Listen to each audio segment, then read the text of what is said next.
कांग्रेस का मजदूर संगठन Indian national trade union INTUC ने हड़ताल को सफल बनाने के लिए इस्लामपुर में तैयारी मीटिंग की। रविवार दोपहर को संगठन के नेताओं और कार्यकर्ताओं ने इस्लामपुर के इस्माइल चौक पर पार्टी ऑफिस में मीटिंग की और कई ज़रूरी फैसले लिए। पार्टी के जिला कमेटी के वाइस प्रेसिडेंट कमरुल आलम, INTUC के ब्लॉक प्रेसिडेंट नाजिम शरीफ और दूसरे नेता मौजूद थे। कमरुल आलम ने कहा कि देश में मजदूरों की हालत अच्छी नहीं है, किसानों को उनकी उपज का सही दाम नहीं मिल रहा है, यानी MSP नहीं है। 100 दिन जो काम की गारंटी थी वो भी नहीं है। केंद्र सरकार मजदूरों की हालत और ख़राब करने के लिए श्रम कोड लाने की कोशिश कर रही है। एक के बाद एक काले कानून के विरोध में अलग अलग पार्टियों के मजदूर संगठनों, चाहे वो दायां हों या वाम, ने 12 फरवरी को देश भर में औद्योगिक हड़ताल का आह्वान किया है। हम भी उस हड़ताल में हैं। इस दिन तैयारी मीटिंग हुई, लगातार संयुक्त प्रोग्राम चलते रहेंगे। आज से ही तैयारियां शुरू हो गई हैं। आज के এই প্রেস মিট হচ্ছে কারণ হচ্ছে আপনারা জানেন যে আমাদের দেশের যা অবস্থা, সাধারণ মানুষ, খেটে খাওয়া মানুষের বিরুদ্ধে, কৃষকের বিরুদ্ধে, শ্রমিক সংগঠন, কর্মচারী যত কিছু আছে যারা কাজের সঙ্গে যুক্ত, তাদের সঙ্গে যে অনৈতিকভাবে কেন্দ্রীয় সরকার আসার পর, বিজেপি সরকার 2014 পর আসার পর একটার পর একটা কালা কানুন লাগু করে চলে যাচ্ছে। মানুষের দৈনন্দিন জীবনযাত্রা এমন অবস্থায় পৌঁছেছে যে সঠিকভাবে তারা জীবনযাপন করতে তাদের অসুবিধা হচ্ছে। তাই আজকে আপনারা দেখেছেন, এর আগে কৃষক আন্দোলন হলো, সেখানে হাজার হাজার লোকের মৃত্যুবরণ করল। এরপর আপনারা দেখছেন একটা নোটবন্দি হলো, সেখানে কত লোক মারা গেল। এরপর আপনারা দেখলেন তৃতীয় তালাকটা কি, তিন তালাকটা, যেটা তৃতীয় তালাকটা, 3 তালাকের একটা নিয়ে আসলো, সেখানেও একটা সমস্যা। এর মধ্যে আপনারা দেখছেন একটা বিভি একটা রামাজি কী যেন একটা প্রকল্প তৈরি করতেছে, যেটা মানুষের পক্ষে সম্ভব কি না সেটা নিয়ে চিন্তা। আমরা এখানে আছে শ্রম কোডের বিরুদ্ধে আমরা আছি। শ্রম কোডটা যেটা এখনও পর্যন্ত সেটা পাস করলো না। শ্রম কোডের যে আইনটা আছে সেটাকে এখনও পর্যন্ত পাস করলো না। যে ন্যূনতম মজুরি যেটা 8 ঘন্টার জায়গায় সেখানে 12 ঘন্টার যে চক্রান্ত করছে, এই সব বিভিন্ন দিয়ে যে আমাদের আগামী এই দাবিগুলো নিয়ে অল ইন্ডিয়া, সারা ভারত ধর্মঘটের যে একটা ডাক দেওয়া হয়েছে 12ই ফেব্রুয়ারি, সেই 12 ফেব্রুয়ারিতে ধর্মঘটটাকে সাফল্য করার জন্য আমরা সমস্ত মানুষকে, শ্রমজীবী মানুষ, যে যেখানে শিল্পের সঙ্গে যুক্ত আছে, যে যেখানে কাজ করছে, খেটে খাচ্ছে, চাই ফ্যাক্টরিতে হোক, তাই কলকারখানায় হোক বা মজুরি হোক, যেখানে করছে, সবাইকে আমরা আহ্বান করছি 12 তারিখে আপনারা কোথাও কাজে যাবেন না, এর বিরুদ্ধে আন্দোলনে যেতে হবে। এটা সেই জন্য আমরা এই 12 তারিখে একটা ধর্মঘট ডাকা হয়েছে। সমস্ত ট্রেড ইউনিয়ন, যেখানে CITU, AITU, CITU, তারপরে INTUC, আমাদের 12 জেলায় আছে বিভিন্ন সংগঠন, তারপরে আমাদের INTUC এবং কোঅর্ডিনেশন কমিটি যত আছে, এই অল ইন্ডিয়া বিশেষে এইটা ধর্মঘট ডেকেছে আগামী 12ই ফেব্রুয়ারিতে সকাল 6টা থেকে ধর্মঘট পালন করা হবে। হ্যাঁ, এর মধ্যে ধর্মঘটটার মধ্যে আমাদের যে কেন্দ্রীয় সংস্থা যতগুলো আছে, অফিস আদালত সব বন্ধ থাকবে, স্কুল কলেজ সব, স্কুল বাদ দিয়ে আপনাদের পরীক্ষা চলছে এখন বাচ্চাদের, তো যানবাহন, বাচ্চাদের পরিবহনটা বন্ধ থাকবে না, পরিবহন চলাচল করবে। যেগুলো পণ্যবাহী গাড়ি চলাচল করছে সেগুলোকে বন্ধ থাকতে হবে।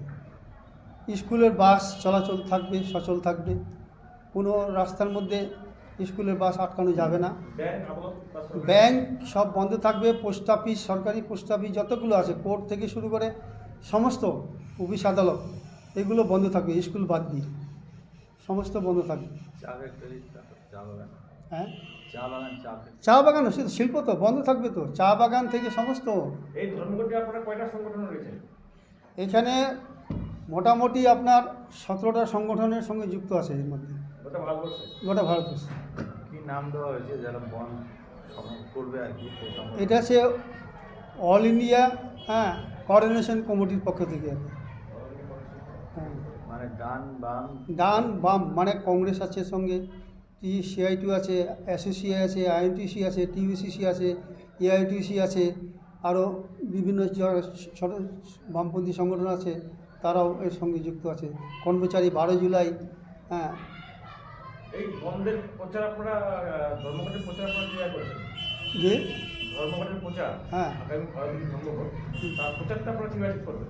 এটা আমাদের প্রচারটা হচ্ছে, আমাদের এখন স্ট্রিট কর্নারগুলো হবে, কাল থেকে শুরু আছে। কালকে আমাদের সকালে 8টার সময় ইসলামপুর মার্কেট কমপ্লেক্সে এখানে 8:30টার সময় এখানে স্ট্রিট কর্নার হবে। এরকম প্রত্যেক জায়গায় শহরের মধ্যে গ্রামেগঞ্জে হাটগুলোতে আমাদের প্রচার চলবে, স্ট্রিট কর্নার হবে। এলাকায় কি মাইকিং করা হবে? না, মাইকিং করা যাবে না, আমাদের সমস্ত লোকগুলো ওখানে উপস্থিত থাকবে। আমরা হয়তো ব্লুটুথ মাইক দিয়ে সেটাকে আমরা প্রোগ্রামটা করতে পারি। এলাকায় সব যৌথ কর্মসূচি চলবে? হ্যাঁ, যৌথভাবে সব। আর বন্ধের দিন আপনারা কীভাবে মাঠে নামবেন বা রাস্তায় নামবেন? বন্ধের দিন সেটা আমরা নামবো, আমাদের সমস্ত সংগঠন এক জায়গায় CPM-এর পার্টি অফিসে আমরা জমা হব ওখানে সকালে। তারপর ওখান থেকে আমরা ভাগ ভাগ করে আমরা বিভিন্ন অফিসগুলোতে যেখানে যেখানে বন্ধ করা সেটা আমরা বন্ধ করতে যাব। আর একটা কথা বলতে চাই, আজকে যে এই যে শ্রমিকের উপর যে সমস্যাটা, আজকে সব দিক দিয়ে বিপদ ঘনিয়ে নিয়ে আসছে। আজকে SIR-টার উপর যে ঘটনা ঘটলো, SIR তো এরকম আমরা জীবনে দেখি নাই। SIR মানে কি, রিভিশন মানে কি?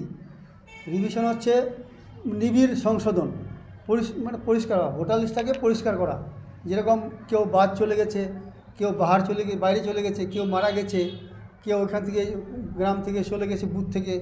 তো এইগুলোকে যারা ভোট দিতে পারছে না বা বিভিন্ন ধরনের সমস্যা আছে, সেগুলোকে বাদ দিয়ে যেগুলো সঠিক ভোটার তাদের রাখতে হবে।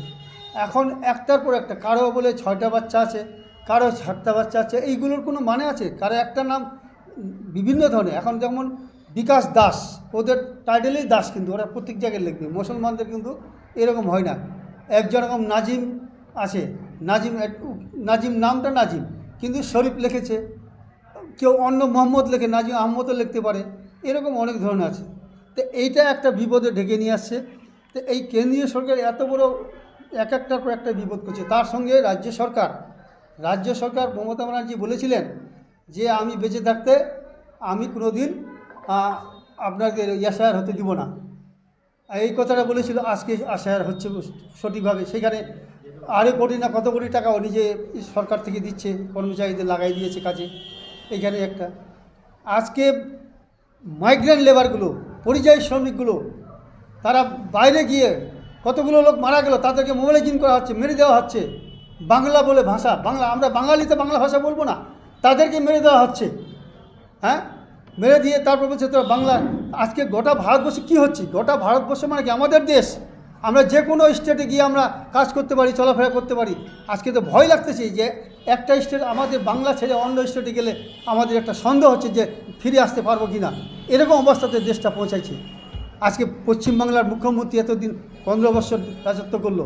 আমাদের ইসলামপুরে এখানে 3টা স্ট্যান্ডি আছে, শিল্প আছে। সেই 3টা শিল্পের মধ্যে আপনার একটা পাঞ্জিপাড়া চর্মশিল্প ছিল। সেই চর্মশিল্পটা কবে থেকে, বামফ্রন্ট আমল থেকে সেটাকে সব কিছু ম্যানেজমেন্ট হয়ে গেছিলো। চর্মশিল্পটা করলে আজকে ওখানে 10,000 ছেলে কাজ করতে পারতো, অশিক্ষিত ছেলেগুলো।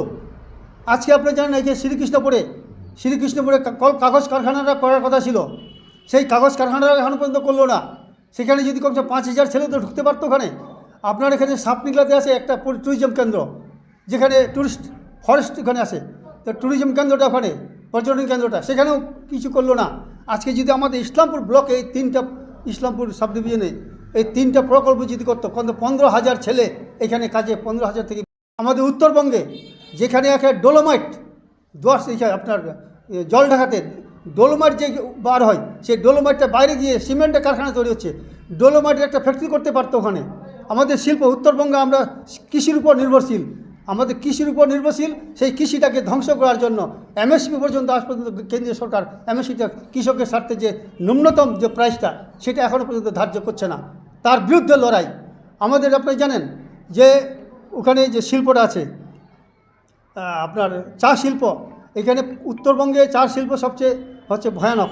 আমরা এখান থেকে এখানকার চা বিভিন্ন পুরা দেশে বিদেশে সব জায়গায় যায়, এখানে কোনো কিছু শিল্পের জন্য এখানে কোনো একটা কড়াকড়ি হলো না। আজকে যদি এগুলো সমস্ত করতো তাহলে আমাদের রাজ্য থেকে কোনো ছেলে বাইরে যাওয়ার দরকার ছিল না। কেন অন্য স্টেটগুলোতে কী করে শিল্পগুলো করছে, সেখানে আমাদের ছেলেগুলোকে দিন যাপন সারা জীবন ওখানে খেটে খেটে আসতেছে, বাড়ি আসতে পারছে না, সেখানে প্রাণ ত্যাগ দিতে হচ্ছে। ধর্মঘটের তাহলে মূল দাবি কী কী আছে, পয়েন্ট ওয়াইজ কী দাবি আছে? আমাদের দাবি হচ্ছে যে এই যে এমএসপি, হ্যাঁ, কৃষকের যে ন্যায্য মূল্য দাবিটা সেটা দিতে হবে। তার মধ্যে আছে এই যে 12 দিনের যে 8 ঘন্টার জায়গায় যে এখন 12 ঘন্টার করার চক্রান্ত চলছে, সেটা আমরা প্রতিবাদ করছি। এর মধ্যে আছে আপনার এই যে ভিপি একটা যে প্রকল্প করতেছে সেটা আমরা প্রতিবাদ করছি। এবং এটা রামাজি রামাজি একটা নামে কী যেন প্রকল্প করতেছে, সেটা আমরা বাতিল করতে বলছি। এরপর আপনার যে কি বলছে শ্রমকোট, এই শ্রমকোটটা যে আইনগুলো ছিল সেইগুলোকে সঠিক নিয়মে বাতিল করতে হবে, এইসবে আমাদের শ্রমকোটে কী আছে? মোট কয়টি দাবি আপনাদের? মোটামুটি 10টা 12টার মধ্যে এরকম দাবি আছে। এই যে 100 দিনের কাজ, 100 দিনের প্রকল্প যে কাজটা, এখনও পর্যন্ত 100 দিনের কাজ পশ্চিমবাংলা আমরা যত থেকে বামফ্রন্ট তৃণমূল আসছে আজ পর্যন্ত কিন্তু 100 দিনের কাজ আমরা কোথাও দেখব না। প্রত্যেক জায়গায় 100 দিনের কাজ না পেলে, 100 দিনের কাজ যদি কেউ কোনো কর্মচারী যারা 100 দিনের কাজ করতো গ্রামেগঞ্জে, ওরা যদি 100 দিনের কাজ না পেত তাহলে ওখানে একটা লিখিত দেওয়া হতো আগে যে আমি 100 দিনের কাজ 1 মাস হয়ে গেলো এখন পাইনি, তাহলে ও ঘরে বসে সে টাকাটা পেয়ে যেত। এখন তো সেটা দূরের কথা, 100 দিনের কাজে নিয়ে কোনো আলোচনা নেই পশ্চিমবঙ্গ সরকারের, শুধু কেন্দ্রীয় সরকারের উপরে বলতেছে টাকা দিচ্ছে না। আর টাকা দিচ্ছে না, আপনি বিভিন্ন প্রকল্প করছেন, কন্যাশ্রী, রূপশ্রী, ধনশ্রী, অমুকশ্রী, পদশ্রী বিভিন্ন ধরনের করে যাচ্ছেন, কিন্তু মানুষশ্রীটা কোথায় করছেন? মানুষের জন্য মানুষের যেটা অধিকার, যে কাজগুলো করার ব্যাপার, সেটা তো আপনারা করলেন না। এইভাবে করছেন আর বলছেন যে আমরা কাজ করছি, কোথাও ঠিকমতো একটা সঠিক রাস্তাগুলো গ্রামে গিয়ে যায় আগডিমটি খন দিয়ে দেয়, কোনো সঠিকভাবে কোনো রাস্তা হচ্ছে না, কোনো সব রাস্তাগুলো কবিয়াকার থেকে ভেঙে টেঙে পড়ে আছে। তো পদশ্রীটা কোথার থেকে আসতেছে, কীভাবে করছেন আপনারা? এখন তো সময় এসছে, এখন তো আপনারা নির্বাচন আসতেছে, তো মানুষ জবাব দিবে সময় মতো।